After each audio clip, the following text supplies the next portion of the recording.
আমরা নারী, আমরা সব পারি। আমরা বাপের বাড়ি থেকে কিছু শিখে আসি না, সবটাই শ্বশুর বাড়িতে এসে করি। আর চেষ্টাও করি। আমরা নারী, আমরা সব পারি। এটা হচ্ছে আমাদের নারী জগতের মানবতার মূল মন্ত্র, যেটা হচ্ছে আমরা শিখে নেব। বিয়ের সময়, বিয়ের আগে আমরা কিছু শিখি না, কিন্তু বিয়ের পরে আমরা একটা গোটা সংসারকে আমাদের কাঁধে তুলে নিই। সমস্ত কিছু রান্না বান্না করে তাদের সার্ভিস দিই, মানে পরিষেবা দেওয়া, যেটা এক কথায় আমি সার্ভিসই বলছি। তার কারণ হচ্ছে গিয়ে এখনকার দিনে কেউ আর বিয়ে করে না, বিয়ে করে বউ আনে না, বিয়ে করে আনে সার্ভেন্ট, যেটা ওদের কাজকর্ম করে দেবে, ওদের সার্ভিস করে দেবে। সেটাই, যেমন ধরো সকাল হতে হতেই আমি শুরু করে দিয়েছি। আর এরকমটা আমরা ভাবি, হয়তো অনেকের বাড়িতে এটা নাও হতে পারে। যেমন আমার বাড়িতে কিন্তু এটা একদমই না। আমার হচ্ছে গিয়ে বর করে দেয়, শাশুড়ি করে দেয়, বাট ওনারা দুজনেই অসুস্থ, তাই জন্য আমি করছি আজকে। কিন্তু আমি জাস্ট এটা বলছি, অনেকেই আছে, অনেকেই আমাকে বলে যে তুই ভাগ্য করে পেয়েছিস, তোমরা ভাগ্য করে পেয়েছো, অনেকেই কমেন্ট করো। তো এটা শুনে আমিও ভীষণই হ্যাপি যে সত্যি আমি ভাগ্য করে পেয়েছি। দুই বাড়ি, আমার বাপের বাড়িও আমার শ্বশুর বাড়িও, আমার বাড়িতেও সেম ওরকম ছিল। আর আমি সত্যি কথা বলতে কিছুই পারতাম না, যেহেতু ঘটি বাঙালির একটা ব্যাপার আছে, তাই আমি রান্নাটা করি। আর বাকি কাজগুলো তেমন কোনো কাজ নেই বললেই চলে, শুধু নিজের রান্নাটা নিজে করে খাই, আর কিচ্ছু না, আমার বাড়িতে কোনো কাজ নেই। আর এরকম আস্তে আস্তে জামাকাপড়গুলো কেচে নিচ্ছি আর তোমাদের সাথে সেগুলো শেয়ার করছি। আর দেখো, আমাদের মেয়েদের জীবনের ওই কষ্টটা বাদ দিয়ে সবথেকে বড় কষ্ট হলো বিয়ে করে একটা জায়গায় বড় হয়ে আরেকটা জায়গায় এসে মানিয়ে নেওয়া। আমরা শুধু মানিয়ে নিতে নিতেই মেয়েদের জীবনটা চলে যায়। যেমন একটা জায়গায় বড় হয়ে একটা জায়গায় আসি, তারপরে আমরা যখন মা হই তখন আমাদের অন্য দায়িত্ব কর্তব্য থাকে। বিয়ে আসার পর আমাদের বাড়ির সবার দায়িত্বটা আমাদের কাঁধে চলে আসে, মেন্টালিভাবে হোক বা কাজেরভাবেই হোক, সেটা আসে। তারপরে আসে আমাদের মা হয়ে ওঠার গল্প। একটা সাধারণ মেয়ে থেকে মা হয়ে ওঠার গল্পটা আকাশ ছোঁয়া। সেটা কেউ বুঝুক আর না বুঝুক, একটা মেয়ে হয়ে একটা মেয়ের কষ্টটা বোঝা আমার মনে হয় উচিত। যে সকল শাশুড়িরা বলেন বাচ্চা তো সবারই হয়, এটা ভুল কথা। যে যেখানে যে পর্যায়ে যখন থাকে সে তখন সেটা রিয়েলাইজ করে। নিশ্চয়ই আমরা আগে কোনোদিনও বাচ্চা কাচ্চা মানে আমাদের হয়নি, বা সেটা আমরা কোনোদিনও রিয়েলাইজও করিনি, তার জন্য এখন সেটা রিয়েলাইজ করতে পারি। আর সব সময় সবটা ঠিকভাবে হবে সেটাও না। আসলে সবাই কিন্তু কষ্ট করে, সবাই সবার মতো করে কষ্ট করে। তাই জন্য বলি, সবাইকে এরকম মেন্টালি কষ্ট দেওয়ার কোনো দরকার নেই।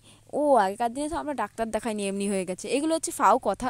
এখনকার দিনের যুগ পাল্টেছে, দিন পাল্টেছে, মানুষ বদলাচ্ছে। তো এগুলো মনে হয় না কিছু করে করে দরকার আছে। আমি প্রচুর শুনি। আর মেন কথা হচ্ছে, বাপের বাড়িতে কী এনেছো? বাপের বাড়ি থেকে বাড়ি আসলেই ব্যাগ ভর্তি করে আনতে হবে, ব্যাগ ভর্তি করে নিতে হবে। সেই জবাবে একটা কথাই বলুন যে দরকার হলে আমি বাড়িটা ঠেলতে ঠেলতে নিয়ে আসি।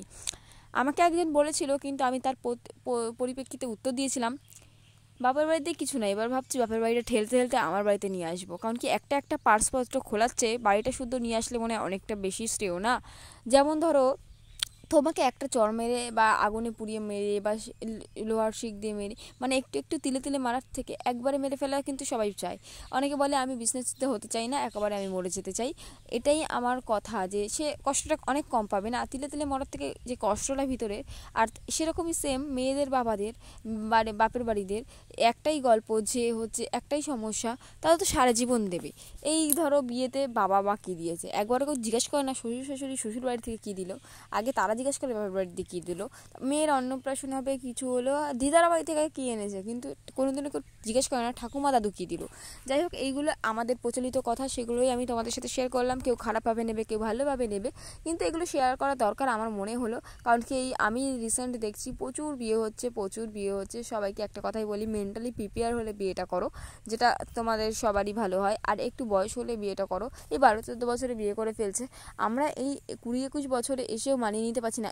আমার কথা বাদ দাও, লোকে 30-40 বছরে এসে বিয়ে করেও অ্যাডজাস্টমেন্ট হচ্ছে না। সব থেকে বড় কথা, অ্যাডজাস্টমেন্টের এক টাইম থাকে যখন মানিয়ে নেওয়ার বয়স হয়। আমরা কিন্তু সবাই সব কিছু মানিয়ে নেওয়ার ক্ষমতা রাখি না, বা সবাই মেন্টালিটি সমান না, তাই জন্য প্রত্যেকে অ্যাডজাস্ট করতে হয়। একটা মেয়ে শ্বশুরবাড়িতে এসছে বলে সেই অ্যাডজাস্ট করবে এমনটা নয়। সবাইকে অ্যাডজাস্ট করাটা আমার মনে হয় সব থেকে বেশি শ্রেয়। আর মেন, স্বামী ভালো তো সব ভালো, জগৎ ভালো। আর শুধু আমার মনে হয় স্বামী ভালো না, সব কিছু ভালো হওয়া দরকার, যার জন্য একটা মেয়ে এক জায়গা থেকে এসে আরেক জায়গায় মানিয়ে নিয়ে সংসারটা গুছিয়ে করতে পারে। কারণ কি, তার বাড়ি এটা দ্বিতীয় বাড়ি হয়ে যায়।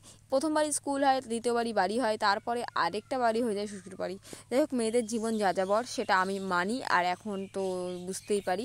তো আবার মেয়ে হলে জ্বালা, কিন্তু এটা কিন্তু সম্পূর্ণ তার ছেলের হাতে, সেটা কিন্তু মেয়ের হাতে নয়। সেটাও তারা কেউ বুঝতে পারে না, কিন্তু আমার মনে হয় এবার বোঝা উচিত। এবার সমাজ পাল্টেছে, তোমাদেরও পাল্টানো উচিত। তোমরা একটুখানি এই সমস্ত আমাদের সাথে মানিয়ে নিয়ে, খাপ খাইয়ে নিয়ে ওঠো। আর যেহেতু আমরা সব কিছু দেখছি, আমরা মানিয়ে নিচ্ছি, তাহলে তোমরাও একটু মানিয়ে নাও, তাহলে সবাই সব কিছু হতে পারে, সবাই সব কিছু করতে পারে।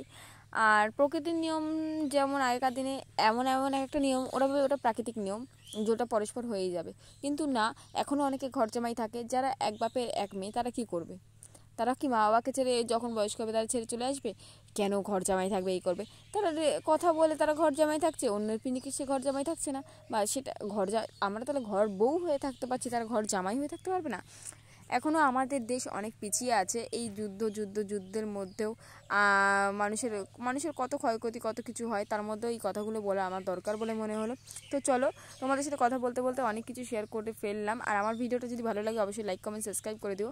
আর আমি তোমাদের বাস্তব কথাটা বলি, অনেকে সহ্য হয় অনেকে সহ্য হয় না, তারা আমাকে কমেন্ট করে বলে দাও, যারা আমাকে মানে এগুলো আমার মনে হয় ন্যায্য কথা, তোমরা একটু ভালো করে শোনো আর 10জনকে শোনাও, একটু শেয়ার করে শোনাও যে কি বলতে চাইছি।